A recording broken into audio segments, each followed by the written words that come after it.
Selwyn here from WynnStrength.com, bringing you the 8th week of the training vlog, as well as my new quarantine haircut that I think everyone's kind of doing right now, because why not? We're at home doing nothing. So we bring week 8 of the training program. What's happened is we've actually taken a pretty big derivation from what the original program is all about. So we've taken quite a strong left turn away from that. So we're really not doing what could be called a modified strength template. It's really just a program now that's somewhat loosely based on that. We're keeping in the core movements, but we're adding in a lot of extra stuff, as well as taking out some things depending on how the day's going, and really kind of playing it by ear.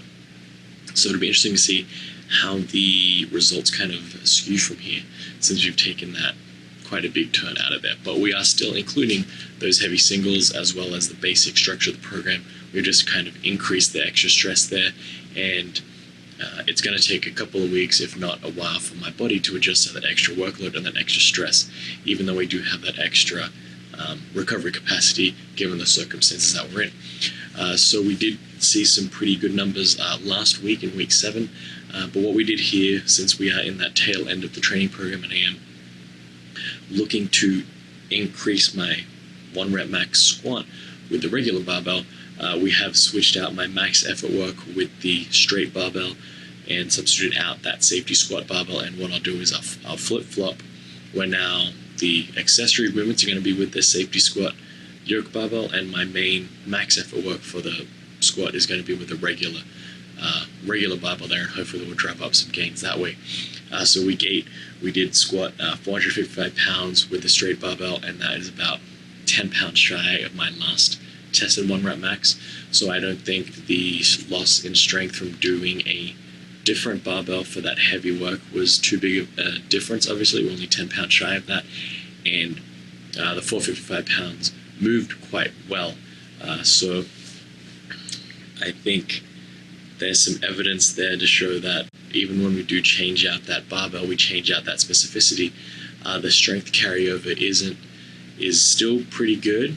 We didn't see an immediate improvement in my 1 rep max squat right away, but again, we do need to have some familiarization with that squat pattern again doing that for heavy single. And we've also had 3 weekly squatting sessions, and 2 out of 3 are with the regular barbells. So we're not losing that exposure to the movement pattern, we're just losing that exposure to the heavy stimulus for that 1 rep max. And again, 455 pounds for an RPE 8, which is only 10 pounds shy of my last tested 1 rep max. So I think that's a pretty good result there, not having done that. And again, the shoulder pain has been a good mitigating.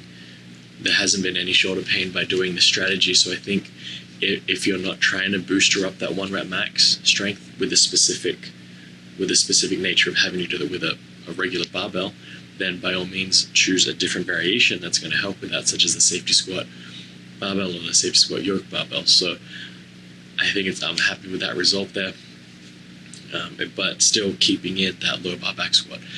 So what we've done here this week is we've added in some extra days. So we've split up day 1 actually to 2 days, where we've done the heavy work on the day 1, and then day 1.5 becomes the accessory movements from day 1 added in with some extra work. So we're throwing in some work there. We did drop day 4 in order for me to just pull this back into schedule. I have been wanting to work out, Sunday to Friday has been my new schedule, and they have that 1 day gap in between, but I did want to make sure that 1 day gap was before the new week started, so I just wanted to scrap that last day there just for this week in order to make the schedule fit accordingly. And that's one thing to think of. That leads me to my next point, where if you are changing things up and you are putting in a new program, I wouldn't write off the changes immediately. So this week saw somewhat decreases in weight. The overhead press didn't hit as heavy, and same with the deadlift and bench press. We weren't seeing that upward trend in the heavy singles, but we were seeing upward trends in the volume work. So again, it's not a linear process, otherwise we would have been lifting 1,000 pounds within 2 years of starting to work out. So that's not how it goes. Everything kind of waves in, and strength accumulates over a period of time. But when you do implement massive changes like what I'm doing here, it will take time for those changes to take effect, and I wouldn't jump to quick conclusions after a week or two. I would at least give it a month, if not 6 weeks, to see how that new training stimulus is going to treat you, because our bodies take time to adapt, and it's not going to be this instantaneous reaction to training. Now, unless there is some immediate deleterious training, so I injure myself or I experience really negative fatigue, like really huge amounts of fatigue and tiredness and soreness, then maybe shorten that day, maybe adjust something along the way. But if you're just kind of if you're still able to train with somewhat good intensities and you're not seeing the results that you would have expected, I wouldn't write it off. I would continue the path and just see where it goes once your body adapts to that new training stimulus, especially when we're doing something like increasing the load and increasing frequency and pretty much just increasing everything. That's going to be new stress that the body needs to have time to adjust to. It's not going to be an instant change. We do have to allow that adaptation period to occur. So that being said, we'll throw over to some training voiceovers now, and we'll see how this week's training unfolded. So here we start off with low bar back squat with the straight barbell. I've switched over the max work to the straight barbell in an effort to relearn the movement with heavy weights. At the end of the program, I am wanting to test out both the low bar back squat with a regular barbell and then a safety squat, barbell squat with the SS yoke bar, obviously. There we have actually 10 pounds shy of my last tested 1 rep max, so that was 455 pounds for a single at RPE 8. Here we have the back off sets at 385 pounds for sets of 4. The depth is a little questionable on these reps, but again, because we are hitting that tail end of the program, there's about 6 weeks left. I am wanting to relearn and reinstitute that motor pattern and that skill of low bar back squatting with the straight barbell. What I'll be doing from now on is using the straight barbell for the heavy work and then the SS yoke barbell for all the accessory lifts. So it's a flip-flop here in order to just relearn that motor pattern there. Here we have overhead press. This ended up being the top set, 205 pounds for a single, probably closer to an RPE 9.5 realistically. We started to hit that blackout phenomenon. Here we tried for 225 pounds, immediate fail, and then we dropped that weight back down again. And we tried that for 215 pounds, again, another fail. Just wasn't feeling it. I'm not sure what that's happening there, but here we have the backup sets at 165 pounds, sorry. So I guess the 205 was a true RPE 9.5. 225 pound fail. I actually was able to lift that the previous week, so I thought I'd be able to get that this week, but I guess it just shows that strength isn't linear, and sometimes we have to go back to the drawing board. Here we have day 1.5, so I actually split up day 1 into 2 days. The first 2 days for the squat and the overhead press, and here we have just a paused bench press.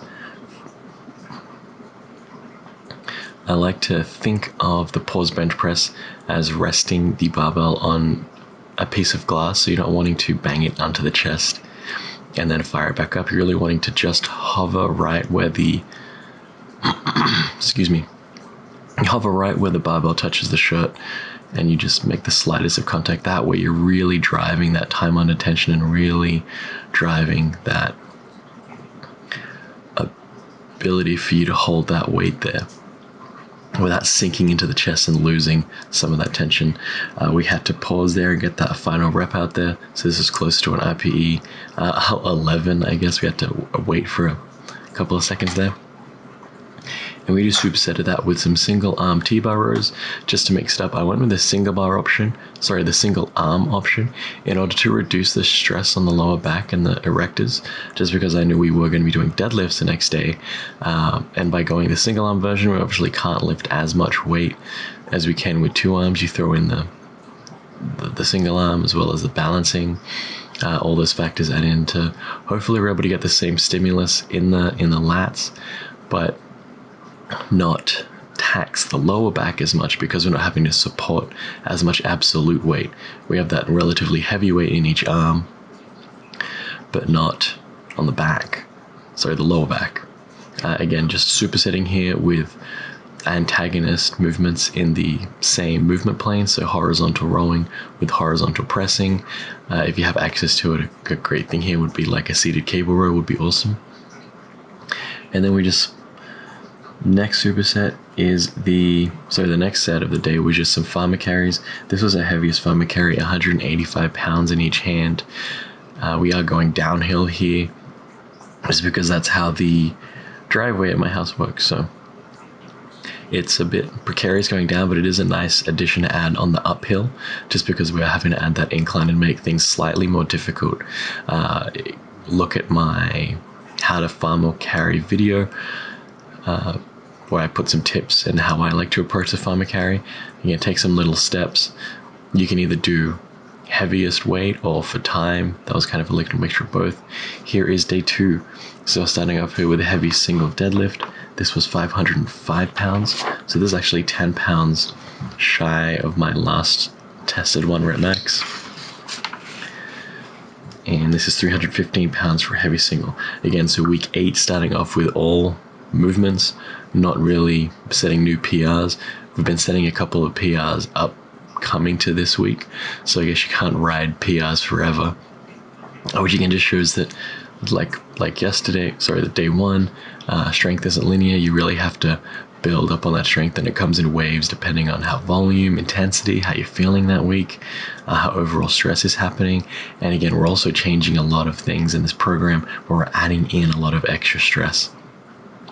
And here we actually have 425 pounds for sets of 4, and I believe this is a rep PR at this weight and rep range, just because I don't usually I haven't gone that heavy before, so that's kind of cool. And here's 275 for sets of 4.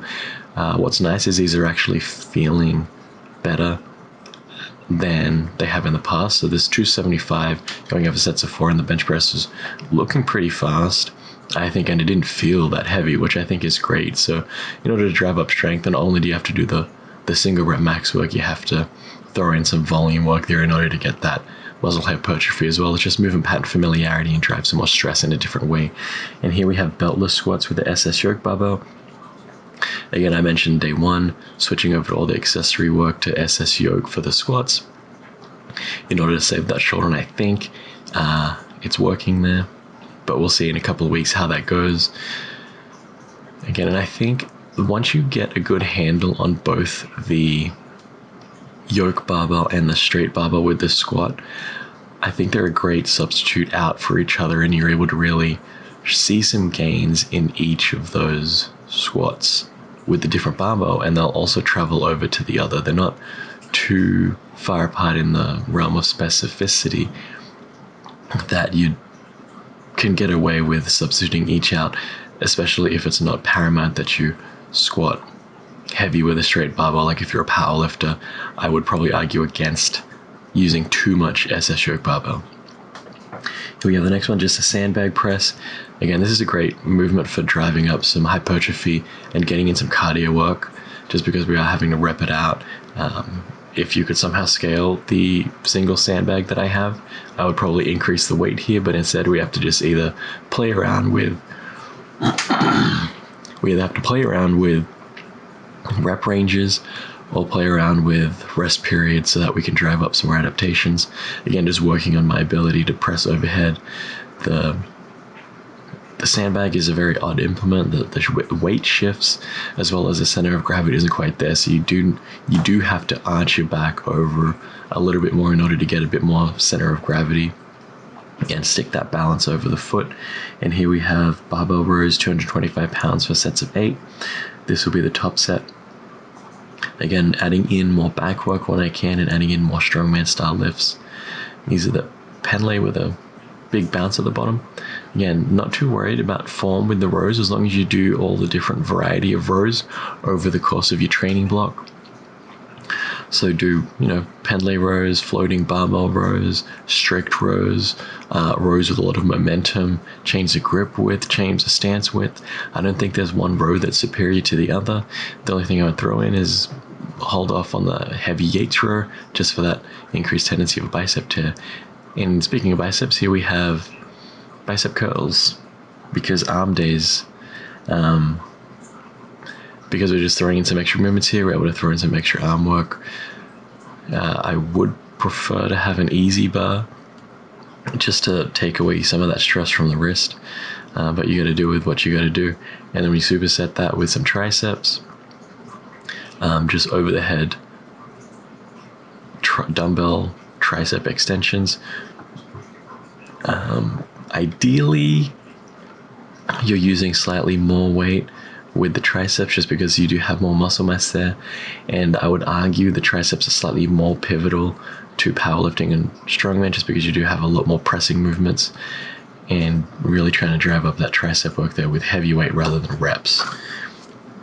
And here we have day 3, I guess, starting off with some pause squats. I'm using the straight barbell here. I guess I forgot to use the SS yoke barbell. But here we have 435 pounds for our top heavy single. Slightly shy of a true 2-second count pause. But here we have the rep and the rep of 330 pounds here for the reps of 3 for the back off sets. Again, keeping everything as usual. Again, no belt, just to drive that different adaptation and lower that stress requirement. And again, good depth here and pretty good pauses, I think. 1, 2, yeah, that's a good pause. So that's probably what you're looking at in hindsight. So I think having a recording and being able to count that after the fact is a great option. And here we have some push pressing for our next superset. Top heavy single, almost passing out. 235 pounds at a RPE blackout. And here we have 185 pounds for our volume, sets of 3. Again, I haven't done push presses in a while, so that there was a new PR for the push press, 235 pounds, so that was kind of cool, even though I did blackout at the end and don't remember that. But again, that's something that's kind of show back up again that's happened in previous development blocks, is this passing vageling out, I believe, is a term where I'm almost passing out due to the overhead press, and I think that's just because of the Valsalva movement and having that weight overhead. It's just something I have to get used to. So that wraps up the 8th week of training. It was 5 days, 5 days, but we dropped out a prescribed day. I think it's still going well. Again, too early to see how this extra day and 2 of training is going to affect the long run outcomes, but I'm positively thinking that it's going to lead to good training outcomes. We'll see how week 9 goes with all the new changes there. So stay tuned. This has been Selin from WynnStrength, and remember, a better life through strength.